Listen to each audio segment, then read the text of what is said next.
Hello, viewers, welcome back to Code with PR. I'm here with another interesting session. So today we are going to continue with the Python series, and now this is an episode two. Before moving to the content, let's quickly recap what we have seen and what we have learned in the episode one. So I'm moving to my screen. Okay. So we have in the session one we have an intro, basic syntax, and comments, and every three schools is a factor of a small practicing. I need to start with few normal programming in the W3 schools. When we go to a bit large complex programming, then we'll go with the VS Code. So then we have a documentation. We try to follow and cover the as many as like we have a references with the documentation. We cover all these things. Installed the better you go to terminal instead of this one. So we have a Python installed. Then I can check Python version CMD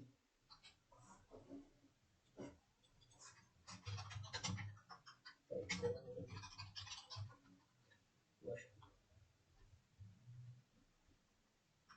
So Python is installed on my not okay. Smart case.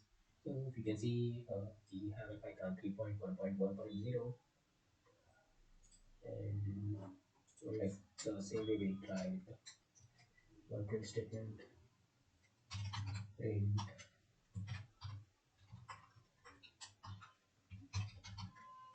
uh,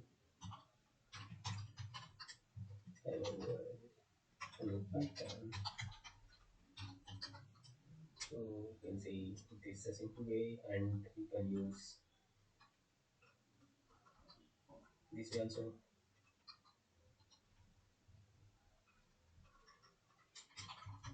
Or it's a terminal, that's what it is taking it. Whatever the input you are giving, that's just printing that one. But in Apple scenario, you have to use the print statement. And if you are using the Python 2, then you have to use this command, this syntax, print space with imports Python 2.4. So it will give the error because it's Python 3.1.1, so Python 3 version. But if it is the Python 2, then you have to use this without brackets. And then we are moving ahead. So what is the next topic we have? Variables. Yes. Let's see how we can assign a variable. Suppose I'm taking a variable x, and which is storing some values of, we can take a variable a that store it as hello, and variable b python. So I'm doing print statement a comma b. So you can see hello python. And if I want to be running a separate line, I'll use the separator slash n. So python, and then uh, hello and Python. So if you can see here the space, this is because of I have given the space. Whatever you mention in the code, the same thing is printed. And then what? This is the how we can assign the variables. So if you want to add a number, assign a number, then you just I'll take an m. It's my number, one number 1 2 3, and m is equal to 24. And if I want to be a sum of this number, m plus m. So in actual system, I'll be equal to m plus m. So we can see that will be the output. And yeah, we can store it into another variable after performing this summation operations. And I'll taking the new variable called as sum, which stores the m into n values, again multiplied by n. So I'm printing the sum. So when you are using terminal, you don't need to follow the you don't need to use the every time print statement. You can directly call the variables directly. And you can see m times n is the 2 2x782. And then we can go with the some floating numbers. floating f is equal to m. I guess it will get sometimes m by n. So definitely f. Then it will give me a 0.5, and then we can try with. So if you want to be limited to the number of digits after number of length of float after digits, so you can, there is option called you can round. So we can see that in a further. As of now, I will go one by one. Then we'll try with the modulus operations also. Modulus m is equals to, I try to increase my screen size so I do it better visible to you. So modulus m percentage by n, and print mode, so you'll get 1 2 3. And if I print n percentage by I'll get triple one. And yeah, we have a one more interesting thing here. uh, like if you want to be upload a young by and with a single region, we are getting this. If you want to be a complete integer value, if you don't want to floating value, that's you'll get with m by n. So it's referring to 0. So let me go there. Yeah. So you can see we'll get to the nearby integer value. So it's, instead of floating type, you will get the integer type. So moving ahead, so similarly, we can assign the variables. Not only we can assign the integers or strings, we can assign the list, dictionary, tuples, so whatever it might be. We can assign the simple way. This is the variable you have to be create, and that we are going to create, and this is the value that we are assigning to that particular value. So we can do the operations also here, and we'll see more complex on this one in the future. And moving ahead, so we are completed the variables and we are moving to our data types.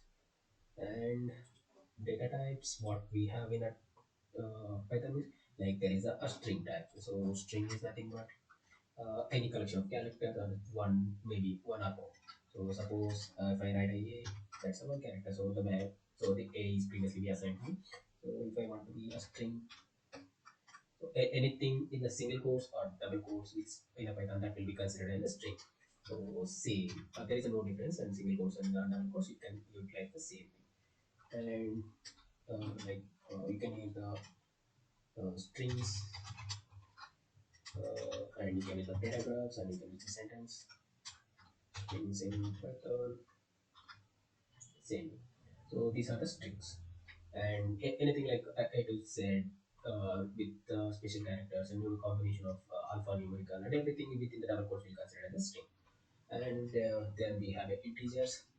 We know that anything from 0 to 9, not a 9 like 0 to 9 in the keyboard, that it will be infinite numbers. Any number can be an integer.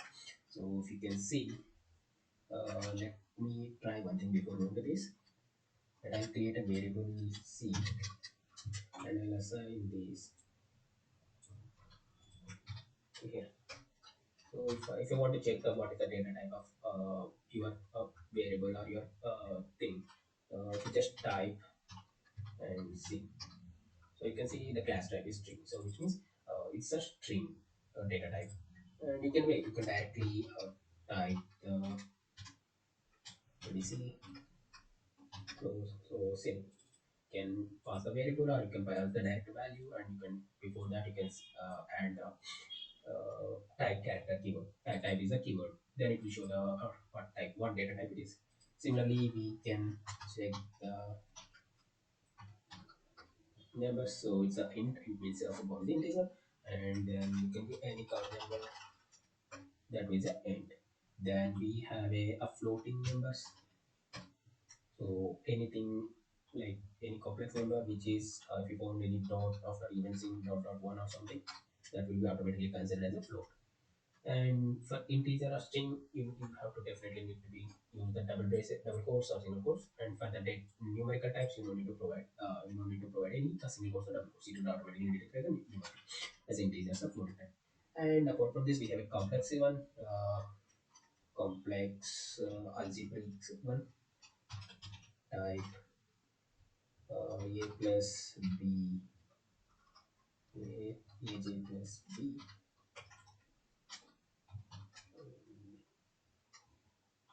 oh, sorry, aj plus 3. Yeah. So algebraic format that will be taken as a complex number combination of like it's a algebraic kind of formulas.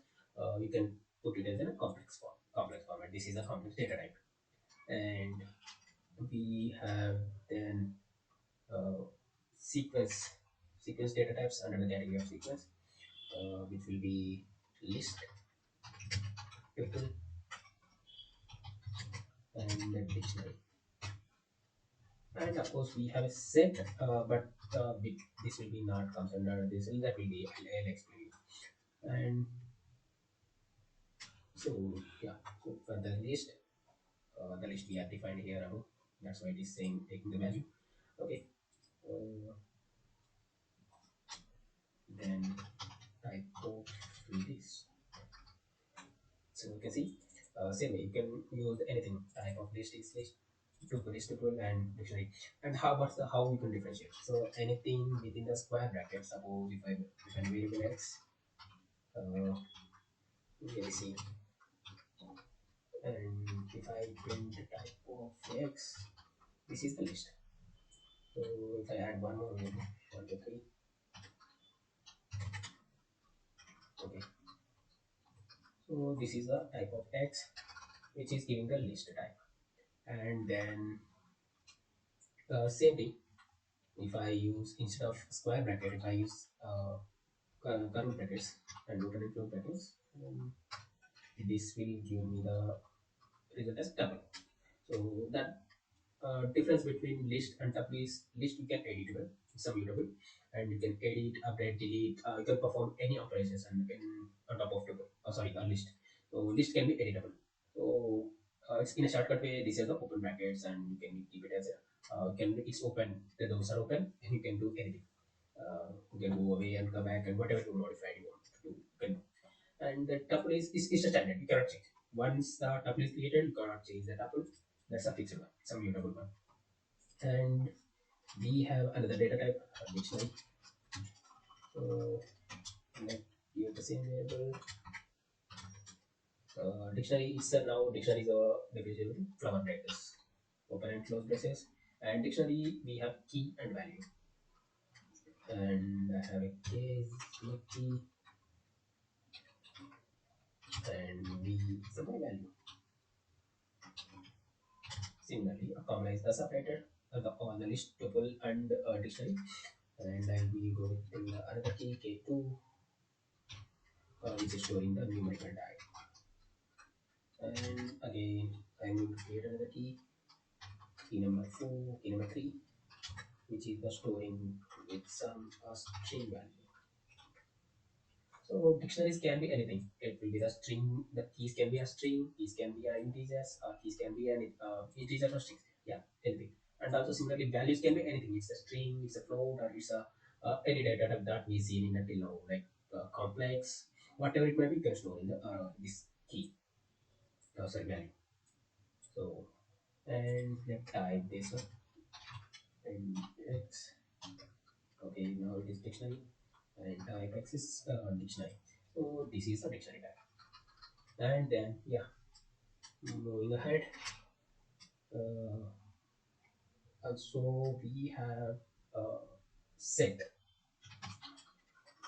Set is the one of the data type, uh, which basically we can say it's let's suppose I'll prepare the one list. I'll be going to take some example. Some L1 is equal to 1 2 3 4 5 6 7 7 8 7 8 8 8 9 8 1 10. So I'm taking the multiple values and included the repeated values in the list. So I'm writing the same. This is my list. So set is the thing where you can get a list of values or tuple of values, tuple of list.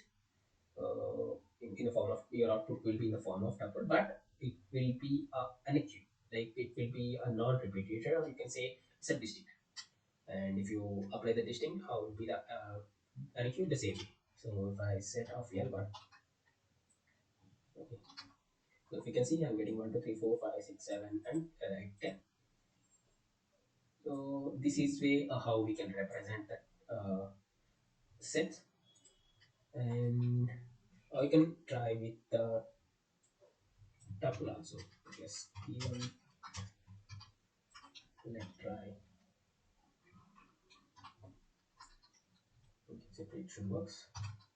Yeah, it will work on tuple. Either it might be list or it might be tuple. If you want to be convert into set, then it will be the set.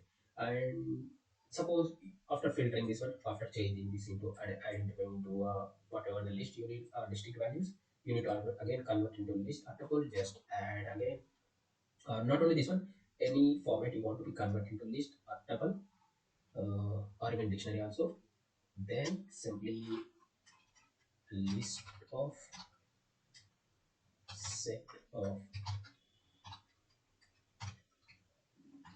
Okay, let to identify easy identification, let I'll be update my tuple. Here I'm in the adding the 9. So in my tuple there is 1 to 9. I'm going to be create a variable with a set of P1 of radius. I'm getting 1 to 10 on the sequence. And if I want to be convert this into list, then I'll be list in list of. Yes. Okay. List object is not callable. Why it is? Let's try this one. Yeah. So you don't need. Okay. No, we don't want this one. Let's try tuple of this. Yeah. It's converting into this is basically a tuple.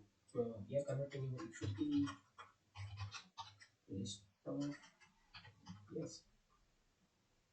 List object is not callable.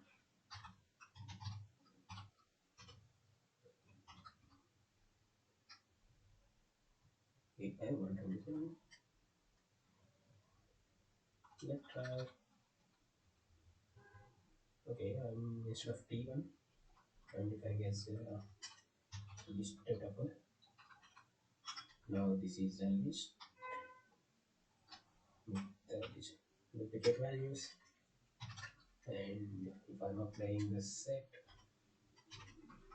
SEAG set of list is equal to set of LT set list, yeah, I'm able to get. Now I convert this one into list. Okay, list set list object is not callable. Make it loop function. Okay, somehow it is not working in IDE, but we can convert. I am built in a small function which basically looping through this set, it is taking into set format and looping through all the values in set and again creating a list. So same we can try with the tuple also.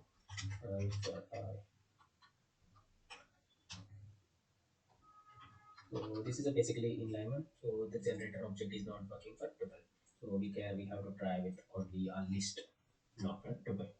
And then we have another data type which is a boolean.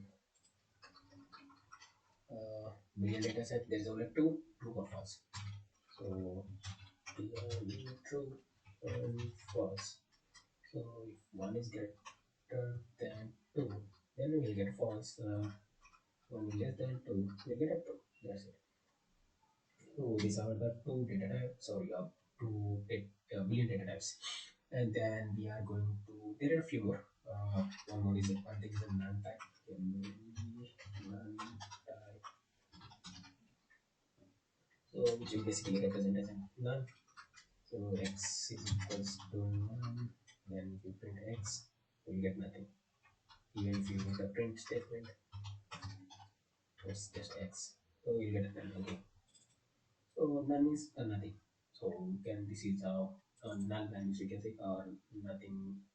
When it will be written nothing to return, then it will be keep it a null value.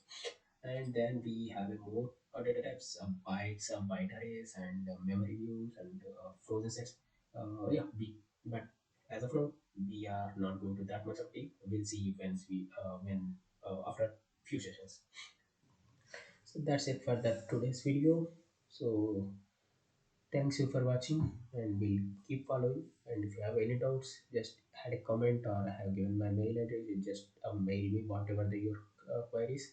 And we are trying to come up with other platforms also. Once everything is set up, we'll come with other platforms also. And I hope today's session is interesting and you'll be understand this one. And yeah, thank you. See you in the next video. Bye bye.